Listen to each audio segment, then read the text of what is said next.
So the first thing you're going to want to do when you're changing your brakes or you want to rotate your tires is take off the nuts. Of course, I'm using this to take it off, making it a lot easier. Extra security. Got the bricks or the wood. You just take it off now. You can take off the tire. Got all the nuts off. Only have 4. Now what you're going to want to do once you have the tire off is you're going to want to remove 1 or 2 of these nuts depending on what you want to do. I can just take off 1. This will fold down, swap out the brake pads, and be done. But if you have uneven wear, you might want to take off both and see if these are moving properly. I'll show you. Hold on. So if they're not moving pretty easily, then you might want to take it out and clean it and then re-lubricate it. Put some more lubricant. That can help it be springier. And I used a bungee cord to hold up the caliper while I changed the brakes.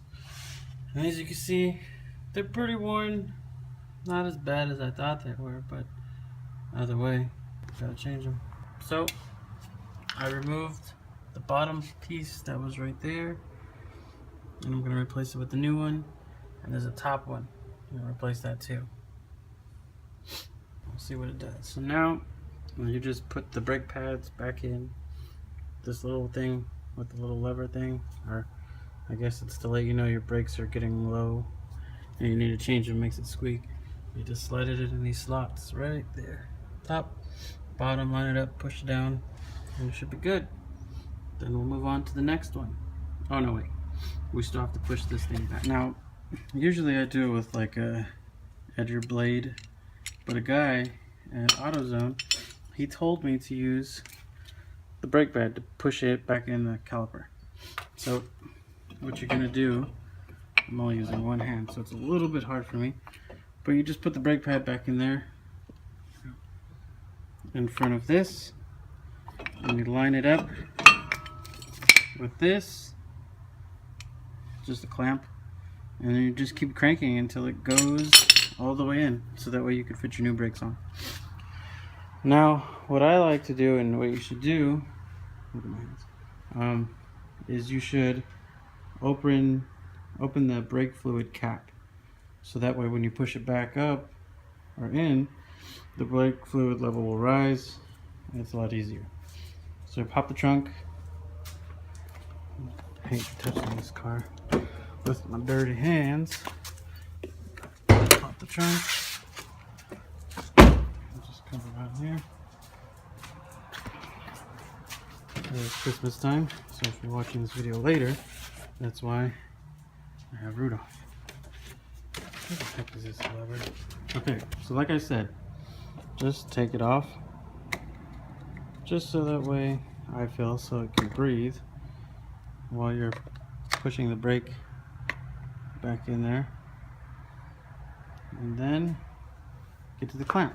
Now I can't do it with only one hand, so like I said, put the brake pad over the circle caliper and then crank it with the clamp until it goes all the way in, and it should be golden. So we'll see what it looks like after I'm done. Okay, just to give you a quick look, this is what I'm talking about. Just put the brake pad there, use until it pushes it back, and then this will raise, this will go in, and you should be able to fit your new pads on. Just want to let you know, if you're working on a Honda Insight, you're going to need a 12mm socket. I had to pick this one up. Don't have a 12mm to release these pins, so now I'm going to tighten it up. One trick my grandpa taught me, work smarter, not harder. I know some people could probably just lift up the tire, put it into the 4 screws or whatever they're called, and sure, some people can do that. I could probably do it if I wanted to, if I wanted to work hard enough. But my grandpa taught me to use this, or a long wrench, to use it to lift it up. So you're just basically using this as a lever. It helps you align it, get it all in, don't have to use as much energy, work smarter, not harder. And remember, when you tighten this tire, do it at an angle. So you tighten this nut and then you go across and you tighten this nut, and then them, and then check them all. Make sure you do that. That's what I do anyway. So when you're done with that, loosen the jack, and then just repeat the same on the other side. Should be good. Thanks for watching. Good luck on the inside.